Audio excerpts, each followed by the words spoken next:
Production for Panther Sports Talk is brought to you in part by the following supporters of WEIU.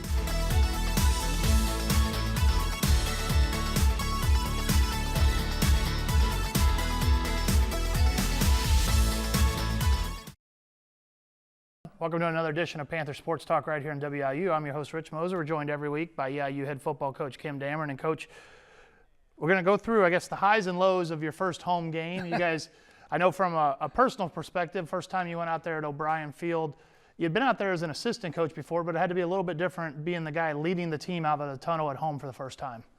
It was exciting, and what a great crowd. I want to say thank you to everybody that showed up, and the Blue Crew, and I tell you what, it was nice having that kind of crowd out there, and exciting first half, and I just wish we could have finished it off the way we started it, but really appreciate the support that we got out of the community and the students, and we're looking forward to many, many more. Now, you guys led, like you talked about, at the half, and you kind of did it in a couple different varieties of ways. You were able to have some sustained drives and also took advantage of a turnover. So that's, I guess, those are positives that you want to take from the first half there against Southern Illinois.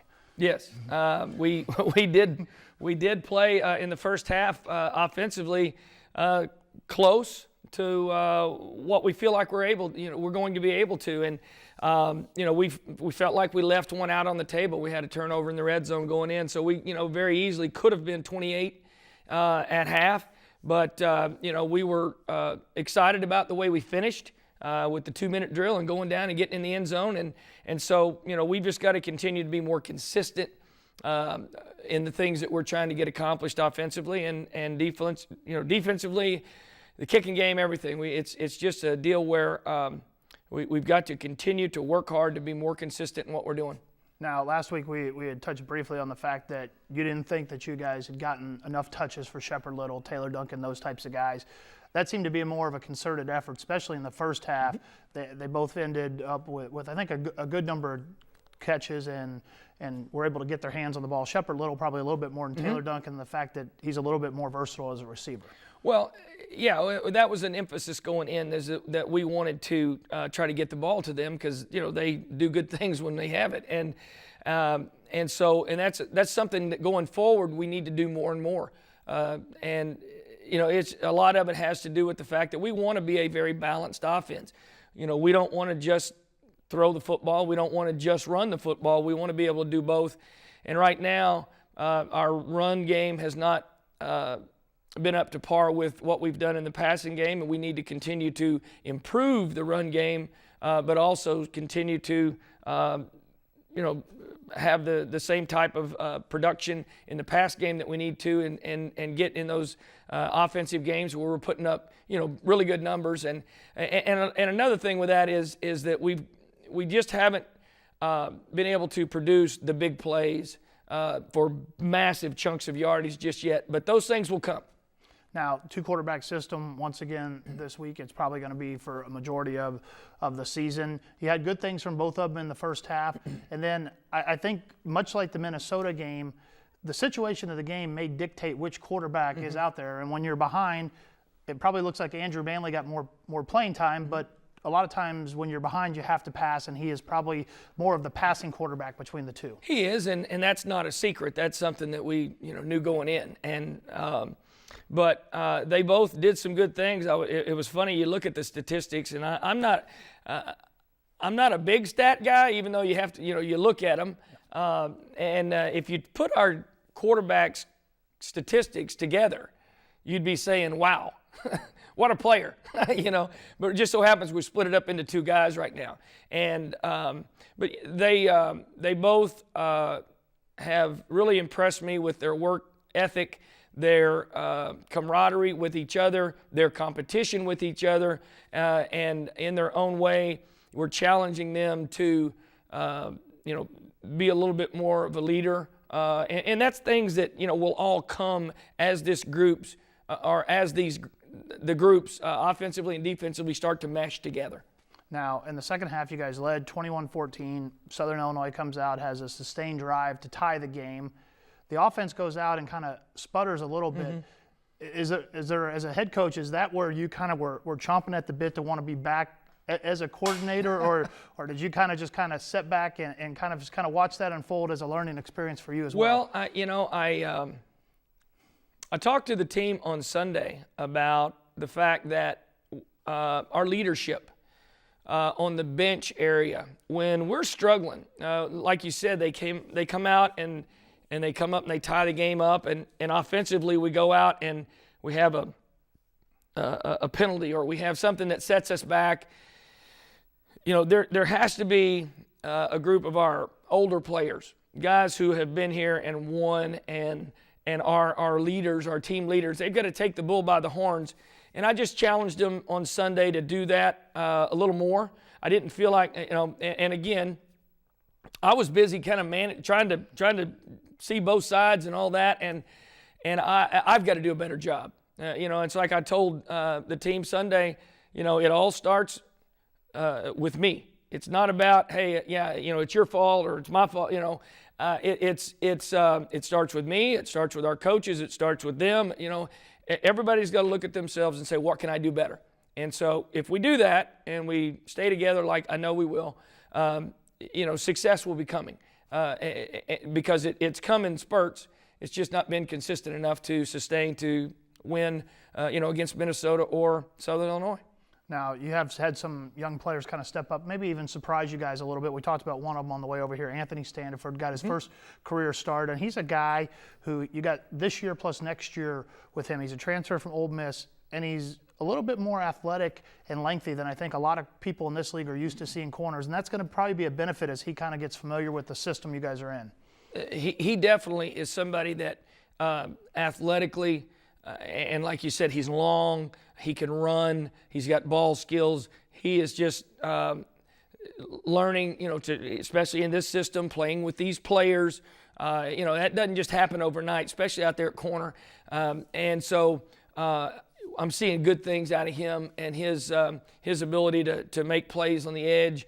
The better he gets, the better that we get as a unit back there in the back end, the better defensively we'll get.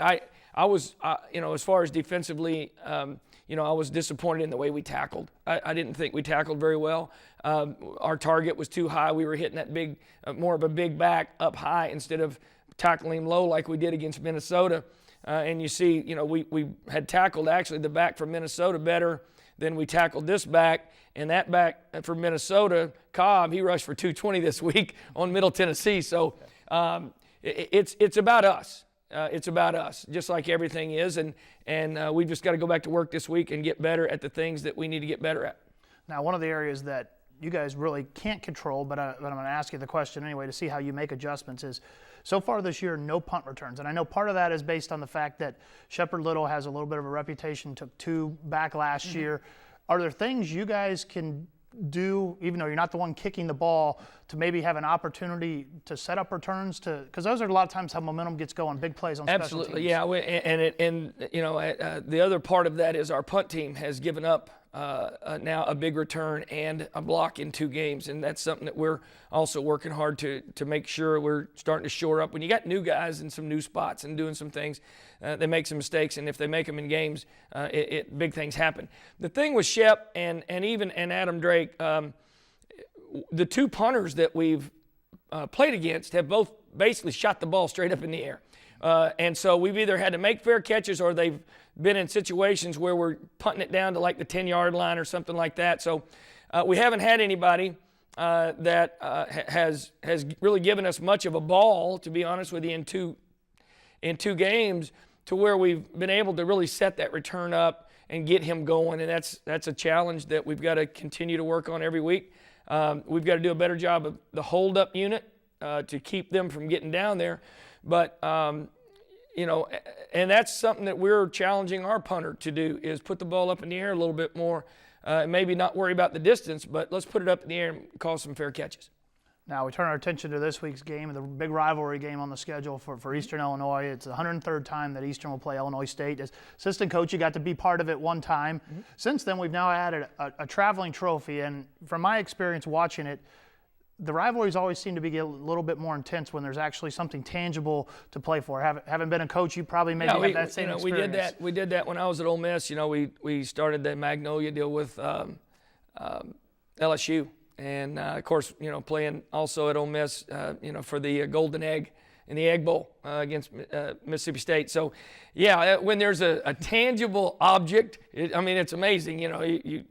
It's winning a football game, but the fact that you have that trophy in your trophy case for 365 days until the next time, that's a big deal. And we're very proud of the fact that, it's here, and we're going up there with all intentions and making sure it stays here. Now, I don't know if you have a relationship with Brock Spack other than the fact that you both were on Coach Spoo's staff as a defensive one, but he's got a little bit of affection for Eastern in the fact that he's been in this rivalry now on both sides as well. I guess having been now the coach who's played Eastern a couple times, does that give him a little bit of an edge trying to get his team up from a rivalry perspective? I mean, you probably have been anew in some rivalries before against veteran coaches. Yeah, I don't know, to be honest with you. You'd have to ask him that. Okay. But, I know this. They're going to be ready to play. They're an explosive, well-coached football team. They're very athletic. They can run really all over the place. And they've got some exciting players. They've got a quarterback that's a heck of a player, and they put up a bunch of points last week, in Mississippi Valley, and defensively, they're going to be well coached. They're going to be athletic, and they've got a pass rusher that's as twitchy a guy as we've seen in a while. So, like I said, we've got our work cut out for us going up there, but we're going to have a great week of practice, and the attitude of this football team is very good, and I can't wait to go see them compete. Now, kind of segue on something you said there a second ago, they beat Mississippi Valley State, really a convincing win for them. Very similar to Southern Illinois beating Taylor University the week before. They really dominated and probably didn't have to show a lot of their cards and even got a lot of guys onto the field. Mm-hmm. Is that, once again, kind of a little bit of makes it harder to scout them coming in now that you really only have one game against really not a comparable opponent for them to judge where they're good and bad at? Yeah, obviously it is. I mean, they've seen us against, two pretty good teams. And so they got a pretty good idea about us. But, it does a little bit. But, for the most part, to be honest with you, the things that we have to do to play better really doesn't have a lot to do with them. It has to do with us. It has to do with no foolish penalties. It has to do with making sure that we we don't have turnovers. It has to do with us and our ability to tackle better. What they do, we'll have a pretty good idea. I mean, we've seen them on tape from last year, and so the biggest thing is right now is we're focusing on us and making sure that we get better every day. All right, Coach. Well, good luck out there this weekend. It'll be the 103rd playing of the Mid-America Classic, 12 o'clock up there in Bloomington. Normal short drive. Hopefully everybody will be able to go up there. We'll have a big section of blue amongst the sea of red. So Absolutely. It's always a good rivalry game, Coach. Good luck there, and we'll talk to you next week. We'll be right back with This Week in EIU Athletics. He fakes a handoff, going back to pass in the end zone, throwing it deep up the left sideline, and it is intercepted. He's back to pass. He's going to throw it into the right corner of the end zone, and touchdown, Eastern Illinois. Eastern Illinois Panther football is on WEIU. It's the OVC opener for EIU as the back-to-back OVC champion Panthers battle the Governors, Austin Peay. It's the Panthers and Governors, Saturday, September 20th at 1:30 on WEIU, your home for Panther football.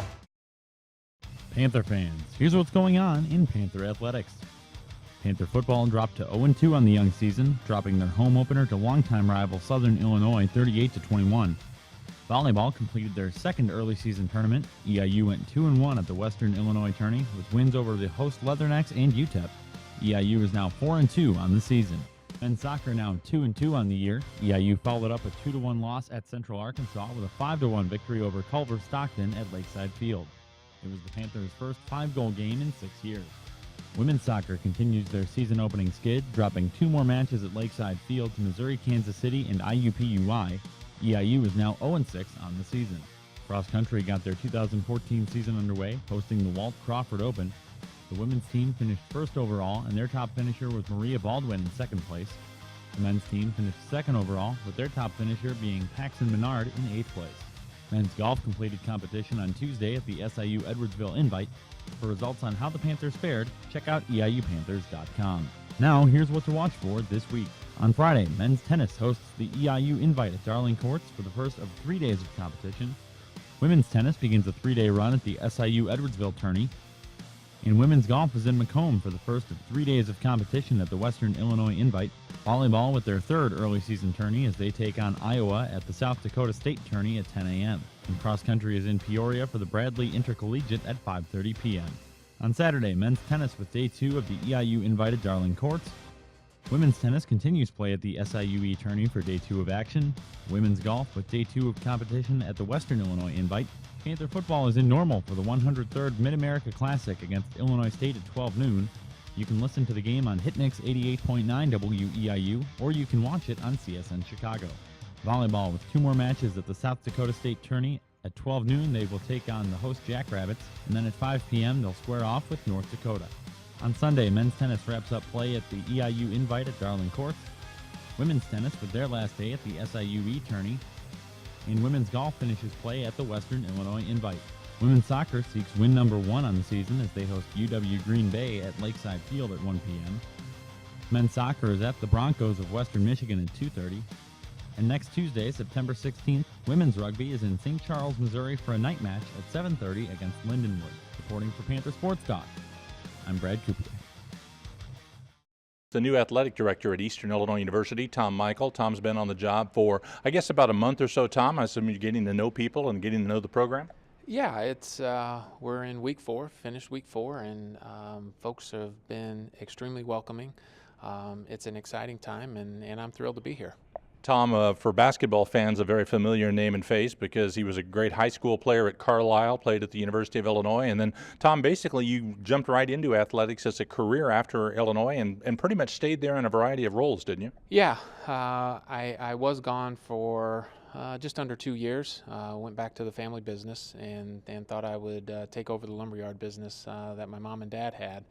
But quickly realized that my passion was in athletics, and I stayed in contact with the folks at Illinois and was able to get back there in 1996 when the coaching change was made in basketball, when Coach Henson retired and Coach Kruger came on board, and started there as an academic counselor and spent 18 years there in a variety of roles, and certainly had the end goal of becoming an athletic director. And when Barbara announced that she was going to leave, it certainly had a lot of attractiveness, and talked to quite a few folks as we looked into the process and to the opportunity, and like I said earlier, we're thrilled and excited to be here.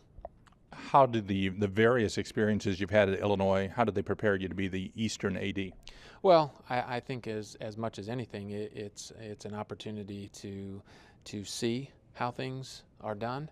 But it's also being put in a position to make difficult and hard decisions, and having a big picture approach to different things. And as we start to peel back the different layers here, and I get an opportunity to assess different things, being able to put a vision and plan in place that's specifically to where our needs are and what our priorities need to be to continue to move the needle forward for Panther athletics.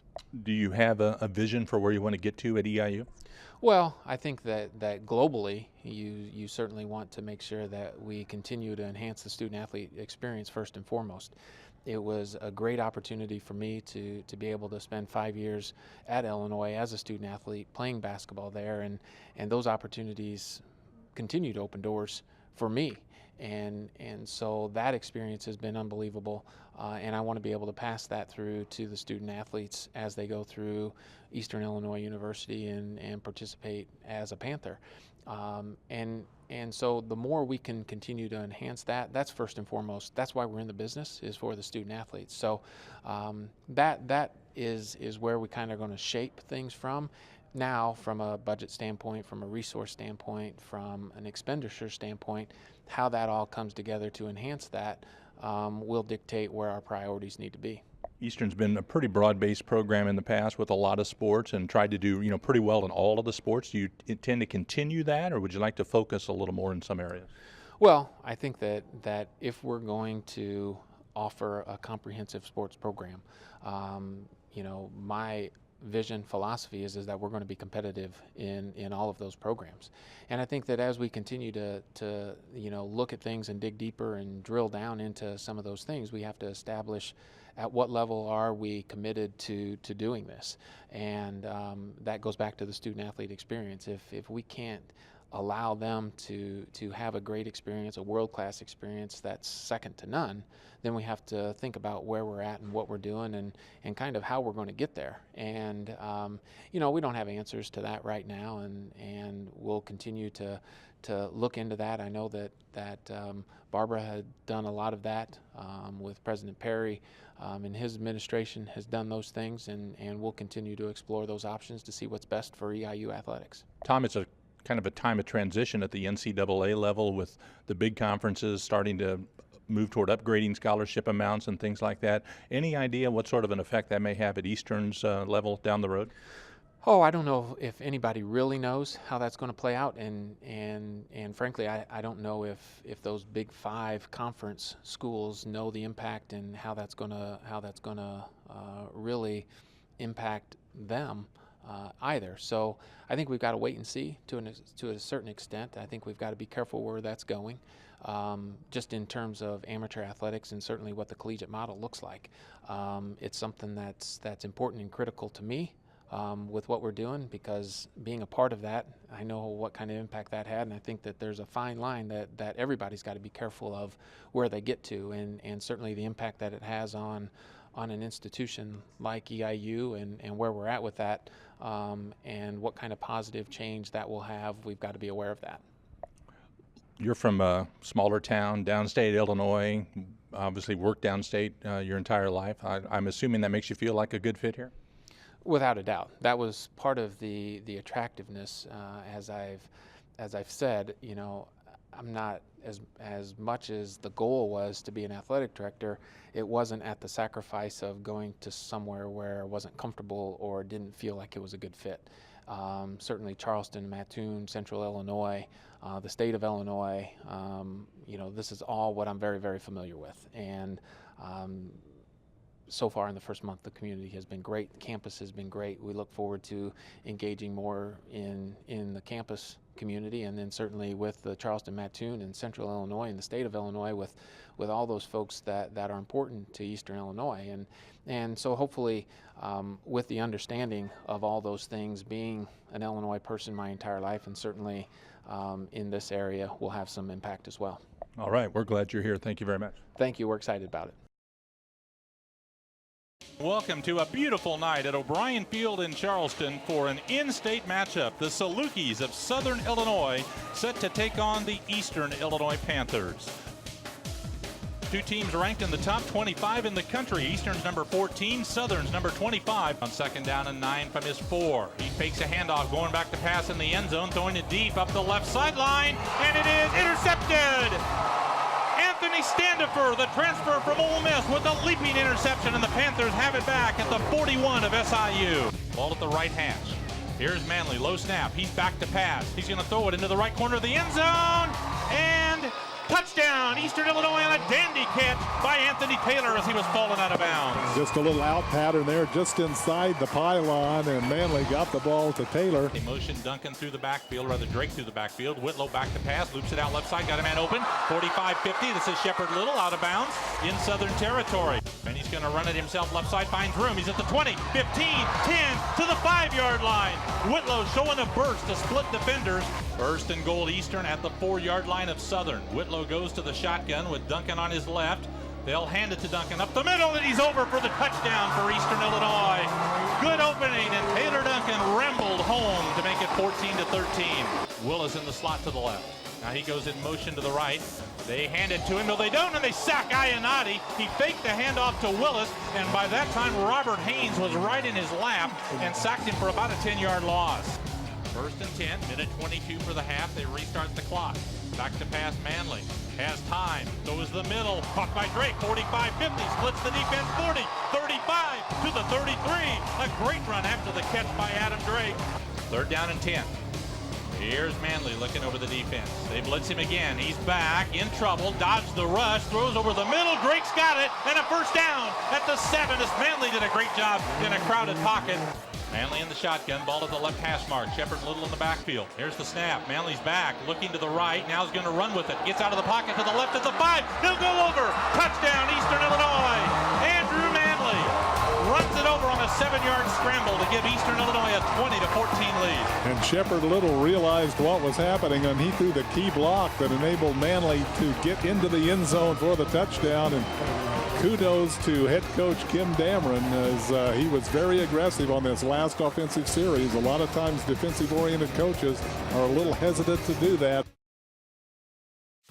Production for Panther Sports Talk is brought to you in part by the following supporters of WEIU.